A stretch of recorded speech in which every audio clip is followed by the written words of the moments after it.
nosso intuito, o intuito do Ensinando de Sião, é trabalhar em prol da salvação do povo de Israel, da plenitude do povo de Israel, do cumprimento profético à nação de Israel e, ao mesmo tempo, trabalhar para a restauração da igreja. Meus irmãos, a igreja, o contingente de pessoas que buscam e servem a Deus, sejam judeus ou não, o que nós chamamos de carral, ou sinagoga, ou congregação, ou eclésia, igreja, é algo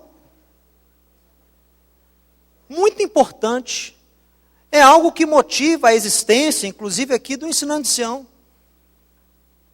Então, o Ensinando de Sião tem aqui ministrações, você vê que as nossas ministrações, o nosso próprio culto, para quem já assistiu, para quem já esteve aqui, é um culto feito de tal forma, é uma liturgia feita de tal forma que, apesar de ser judaica, de conter as principais orações do judaísmo, ela dá liberdade a pessoas que não são de origem judaica de participarem conosco. Eu creio que a função de todo judeu, o motivo real da existência do judeu é abençoar a humanidade, é ser um abençoador. Abraão só foi escolhido como patriarca de um povo porque Deus queria que esse povo abençoasse as nações da terra, que Ele queria que esse povo fosse luz para as nações do planeta. Eu, como judeu, só existo por você. Se não existisse nações, eu não teria motivo de existência, nem o meu povo Israel. Por isso eu creio que se nós, como judeus, você que é judeu está me assistindo agora, não importa se você crê que Yeshua é o Messias ou outro é o Messias, ou se você não crê em Messias nenhum. Meu irmão, preste atenção, você é meu compatriota segundo a carne. Eu creio que se nós, como judeus, estivéssemos guardando os mandamentos, estivéssemos sendo aquilo que Deus nos planejou para que fôssemos, aquilo que Ele planejou para que fôssemos, luz para as nações, bênção para as famílias da terra, eu creio, queridos compatriotas, que as nossas sinagogas deveriam estar com fila na entrada. Se nós tivéssemos algo que a humanidade precisasse realmente, se nós estivéssemos sendo arautos da palavra de Deus e da instrução de Deus de Sião para o mundo, as nossas sinagogas deveriam aumentar de tamanho, porque não caberia um contingente de pessoas buscando o conhecimento do Deus vivo. Se estivéssemos guardando os preceitos da Torá, através da obra do Messias, nós estaríamos vivendo aquilo que Zacarias no capítulo 8 relata, um texto que me assusta muito, onde 10 pessoas de várias nações diferentes puxariam o nosso tzitzit e diriam: nós vamos com você porque temos ouvido que Deus é com você. E eu não vou ficar sentado como judeu esperando a era messiânica para que essas coisas aconteçam. No que depender de mim, eu quero que essas coisas aconteçam nos dias da minha vida. Eu quero que Israel seja luz para as nações verdadeiramente nos dias da minha vida e não num futuro próximo. Eu irei trabalhar com todo o meu esforço, com toda a minha garra, para ver esse dia acontecendo. Então, eu creio que devemos, você que é judeu messiânico agora, você que crê nos escritos da Brit Hadashah como sendo judaicos e legítimos, assim como eu, nós temos que aceitar o legado dado a nós, como detentores e guardiões da instrução de Deus. Nós temos que aceitar o legado de professores, de ajudadores, de colaboradores para com os que, das nações, têm buscado esse conhecimento verdadeiro. O judeu messiânico tem que ter um ensino aberto, tem que ter uma estrutura organizacional aberta, que dê oportunidade a pessoas que estão buscando o verdadeiro conhecimento de Deus, de participarem conosco. Não podemos ficar apenas imitando um judaísmo contemporâneo, não podemos ficar apenas preocupados com a nossa aceitação nos meios judaicos. Devemos cumprir a nossa missão como filhos de Abraão, e ser realmente bênção para as famílias da terra. Então, eu digo a você, que está aqui, você que está me assistindo, eu sou judeu messiânico, tenho uma história familiar judaica muito bonita, que eu me orgulho, e também faço parte da igreja. Também faço parte desse contingente de pessoas que buscam a Deus, entendeu? E ai de mim se eu agora disser que a igreja de Deus é Babilônia, como uns incautos têm feito aí fora. Tá louco? Como assim? Tudo é Babilônia? Tudo que é isso? Né? A igreja, não estou me referindo ao sistema, mas sim ao contingente, à substância. Ela foi motivo do sacrifício do próprio Filho de Deus. Ela foi a razão pela qual Deus escolheu Israel. Deus escolheu Israel para a congregação, para a sua família, para a igreja. Então nós, judeus messiânicos, temos que abençoar pessoas dentre as nações. Pessoas sinceras, porque tem muita gente sincera aí fora. Tem muita gente honesta, teve muita gente de Deus que se sacrificou para ver a igreja restaurada, meu irmão. Para ver a igreja voltando às suas raízes. Então você que não é judeu, mas você que faz parte de um trabalho judaico-cristão, judaico-messiânico, tem que ter essa incumbência, entendeu? E olha, e sinagoga de judeu messiânico, viu? Sinagoga de judeu messiânico, tem que ter não judeu. Não existe sinagoga de judeu messiânico sem não judeu. Tem que ter gente que não é judia. Porque essa é a minha função, essa é a minha intenção, esse é o meu legado dado por Deus. Por isso que toda sinagoga messiânica ao redor do mundo, inclusive em Jerusalém, tem um grande contingente de não-judeus. É natural. Porque quando a sinagoga restaura o seu objetivo, ela começa a cumprir o objetivo bíblico e as pessoas começam a vir querendo aprender sobre Deus. Então, meus irmãos, é natural uma sinagoga judaico-messiânica ter um contingente de não-judeus, até maior do que o contingente judaico. É isso mesmo que tem que acontecer. E no devido tempo, viu?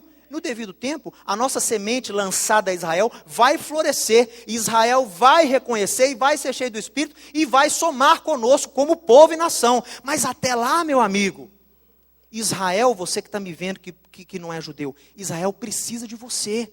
Israel precisa de você que está sentado aqui. De você que não é judeu, mas sente que você tem que fazer alguma coisa em prol dessa restauração da fé. Viu? O judeu messiânico precisa de você que não é judeu. Da sua oração, da sua intercessão. Tá? Então isso tem que ser como introdução aqui da nossa paraxá, para que nós nunca percamos esse pensamento que nos guia, esse viés. Nós, seja você judeu ou não, temos que ser luz para as nações da terra. E nenhuma tradição judaica, nenhuma preocupação em ser aceito por Israel pode comprometer esta missão que todo judeu tem. Viu? Você já imaginou se Yeshua nos seus dias ficasse mais preocupado em ser aceito pelos fariseus do que em ministrar a verdade de Deus? Você já pensou se os apóstolos ficassem mais preocupados em serem aceitos no templo do que em proferir a verdade das boas novas? Ai de nós, se isso tivesse acontecido. Mas foram intrépidos, falaram a todo momento, tempo oportuno ou tempo não oportuno. Estavam eles ali no templo, no cenáculo, anunciando as boas novas de Deus prometidas a Abraão e aos profetas de Israel. Então, o judeu messiânico tem que fazer a mesma coisa. Não fica muito preocupado em ser aceito por Israel, não. Eu vou te contar um segredo. Até o tempo determinado, Yeshua vai ser um grande empecilho para você. O elemento Yeshua faz com que nós não sejamos aceitos como judeus pela liderança atual de Israel. E eu já aceitei isso. Porque eu não dependo de homens, não dependo de lideranças políticas nem religiosas para me aceitarem como judeus, como judeu. Viu? O Messias é aquele que restaura Israel. O Messias é aquele que congrega o judeu de volta a Israel. Viu? E se os pecados dos meus ancestrais fizeram com que eu estivesse aqui hoje na América do Sul, eu creio que a minha obediência, a minha fidelidade ao meu chamado como judeu é que vão me levar de volta a Israel. E não comprometer a minha identidade para poder ser aceito. Isso aí, eu sei que é uma preocupação natural de toda pessoa, o judeu messiânico. Mas fique tranquilo, viu? Não preocupe-se com isso não. Bem, Êxodo capítulo 10, verso 1. Meus irmãos, estamos aqui no final das pragas que Deus deu lá no Egito. E eu vou dizer a você uma coisa. Olha, as pragas que foram dadas lá, você vai ver aqui a partir do capítulo 10, a praga dos gafanhotos, né? Depois as trevas, e depois finalmente a morte de todo primogênito, que foi a pior das pragas. Você vai ver o seguinte, eu coloquei aqui para você. Há parashiot, há porções da Torá, do Pentateuco, que se destacam como sendo marcos na história de Israel e na história da humanidade, viu? Por exemplo, a porção Bereshit, que é a primeira porção da Torá, é uma porção maravilhosa, que fala a origem do universo, a origem do homem, a origem do mundo, não é? É uma porção importantíssima que todos deveriam estudar. A porção, por exemplo, Lech Lechá, que é Gênesis capítulo 12, a partir do capítulo 12. É uma porção interessante porque fala o quê? O surgimento da nação de Israel, a escolha de Abraão, que foi uma escolha que Deus fez, como eu disse aqui na introdução, para abençoar o mundo. Então, o mundo e Israel são beneficiados com porções como essa. A porção Itro, que é a porção onde Deus dá ali a Torá ao povo de Israel. Da mesma forma, eu creio que a porção, a Paraxá Bo, ela também ela é um marco no Pentateuco. Por que eu creio que ela é um marco para o Pentateuco? Eu escrevi para você aqui, olha. Ela narra a revelação de Deus a todo o povo de Israel. É a primeira vez que o Eterno se revela coletivamente, corporativamente. É uma revelação ao povo e não apenas a um indivíduo. A Paraxá Bo nos fala esse marco, que é o nascimento do povo de Israel, como sendo o povo que foi liberto pela mão forte de Deus. Meus irmãos, agora Israel recebe uma identidade. Agora o povo de Israel ganha uma carteira, um CPF. Agora eles recebem um legado. Agora eles recebem um mover de Deus que os faria conhecidos em todo o mundo, como sendo o povo que foi liberto pela mão do nosso Deus. Eu quero te dizer uma coisa: não há outra nação na terra, não há outra nação entre os países do globo que receberam promessa de salvação coletiva como Israel recebeu. Quero deixar esse ponto claro aqui. Não há nação, não há promessa na Bíblia para o Brasil, não há promessa na Bíblia para os Estados Unidos, não há promessa na Bíblia para a Itália, nem muito menos para a China. Mas há promessa na Bíblia para a salvação, redenção e restauração de Israel e do povo judeu. E não fique triste, porque se você, através do Messias de Israel, foi feito co-herdeiro com os judeus nessas promessas, as mesmas promessas que só eles receberam, também são posse suas. Elas também pertencem a você através da obra do Messias. O Messias universaliza as promessas dadas a Israel e abre a porteira do aprisco do reino de Deus, para que outros que não são judeus também possam somar com os judeus e serem receptores dessas bênçãos, dessas promessas e dessas responsabilidades. E eu volto a falar uma coisa aqui polêmica. A salvação da igreja se encontra nas promessas de salvação para Israel. Ah, mas eu fui salvo por Cristo. E Cristo foi prometido para quem? Quem anunciou que ele teria que vir? De onde ele veio? Ele veio de Israel. Ele era o cumprimento de promessas dadas a Israel. Ele é o Messias de Israel, chamado leão de uma tribo específica, da tribo de Judá. Eliminar o Messias da sua identidade é jogar uma pedra em cima da sua salvação. Ignorar o legado judaico do Messias, ignorar a sua identidade como servo do Deus Altíssimo, uma identidade que os apóstolos nos ensinaram que ela era junto com o judeu, co-herdeiro, co-participante. Se você elimina isso, você vai estar construindo uma fé virtual.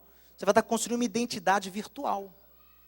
Se na sua definição de cristão não há o Israel, o povo judeu, tem alguma coisa errada com a sua fé. Porque é parte inseparável da salvação da igreja, a salvação de Israel. Então, os descendentes de Abraão são os únicos, o único povo, através de Isaac, o único povo que recebe promessa de salvação coletiva. Olha aqui alguns versículos que eu quero mostrar para você. Abra comigo, vamos estudar a Tanar, abrindo aqui no profeta Yeshayahu. Profeta Yeshayahu. no capítulo 43, veja aqui comigo. Isso aqui faz parte da verdadeira identidade cristã. Entender esses princípios aqui. Isaías 43, mas agora assim diz o Senhor que te criou, Jacó, e que te formou, Israel. Não temas, porque eu te remi, chamei-te pelo teu nome, tu és meu. Quando passares pelas águas, eu serei contigo. Quando pelos rios, eles não te submergirão. Quando passares pelo fogo, não te queimarás, nem a chama arderá em ti. Porque eu sou o Senhor teu Deus, o Santo de Israel, o teu Salvador. Dei o Egito por teu resgate, e a Etiópia e Sebá por ti. Meu irmão, eu já vi muitos pregadores usarem esses versículos aqui para motivar a vida do crente, para dá-lo vitória. E é verdade, mas essa aplicação desse texto na sua vida que não é judeu, só existe porque você foi enxertado em Israel por Cristo. Porque essas promessas não foram dadas a você originalmente, elas não foram dadas a você brasileiro, elas foram dadas a Israel, ao povo judeu. Mas elas também podem ser usufruídas por você apenas se você foi enxertado neste povo que recebeu essa promessa. Por isso que eu estou falando, não há salvação se você anula as promessas que Deus deu a Israel. Por isso que eu acho que todo antissemita é um tolo, é um incauto, é um inconsequente. Porque se a pessoa recebeu o dom da salvação, se a pessoa recebeu os benefícios da graça de Deus, se a pessoa está usufruindo de promessas que foram dadas a Israel, e acha que Israel não tem mais nada no reino, acha que Israel já acabou, já passou, ela está entrando num grande paradoxo, porque a salvação que ela recebeu, o dom que ela recebeu, a promessa que ela recebeu, foi graças a promessas e dons dadas ao povo de Israel. Você foi feito co-herdeiro, você foi feito co-participante. Vamos ler só mais uma aqui, ó, Jeremias, avança mais um pouquinho aí, Jeremias 31, verso 10, olha que bonito as palavras de Deus a Israel, que são também palavras para você. 31, 10. Ouvi a palavra do Senhor, ó nações, e anunciai nas terras longínquas do mar, e dizei, olha aqui pessoal, está aqui uma palavra que não foi dada a Israel. Essa palavra aqui foi dada para você que não é judeu. Essa aqui é sua. Olha o que Deus mandou você fazer. Anunciar nas terras longínquas do mar, e dizer, aquele que espalhou a Israel o congregará e o guardará como o pastor ao seu rebanho.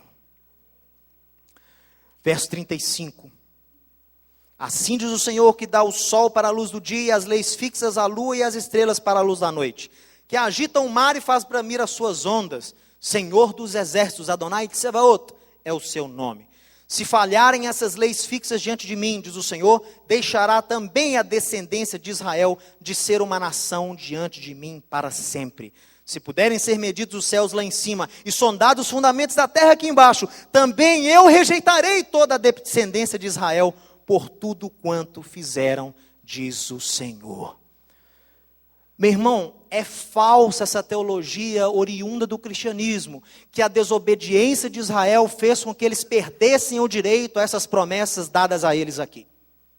Porque Deus fala que apesar dessas faltas, apesar desses pecados, apesar da desobediência, há um remanescente que será alcançado pela graça de Deus. Há uma promessa que será cumprida no povo de Israel, corporativamente. Há uma salvação guardada para o povo de Deus. E o apóstolo Paulo diz, lá em Romanos capítulo 9, que é a porção da Brit Hadashah de hoje. Ele diz lá, que estaria disposto a ser anátema. Você sabe o que é anátema? Maldito. Separado de Cristo. Ele estava disposto a se separar de Cristo.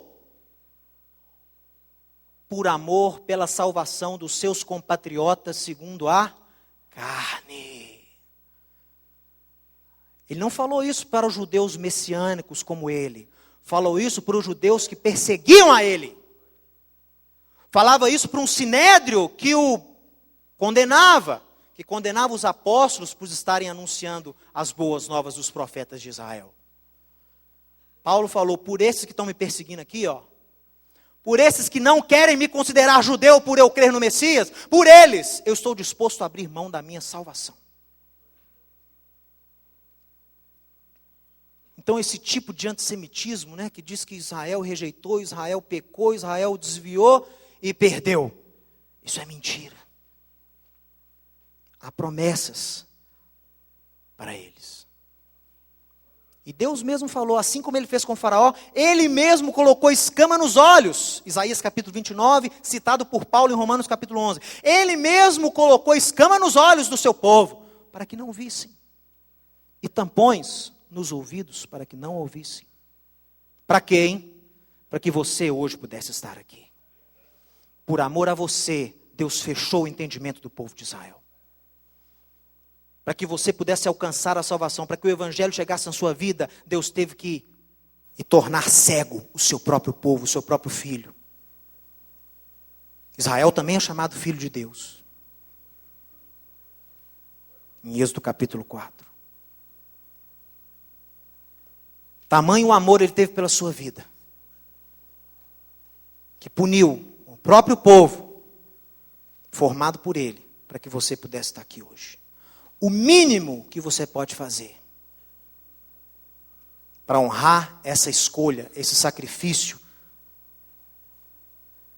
é orar pela salvação de Israel. É ter o judeu, mesmo que ainda não messiânico, como detentor das promessas que Deus deu e que você está fazendo parte delas. Eles ainda são detentores dessa promessa. Deus não rejeitou o seu povo, a quem de antemão Ele escolheu.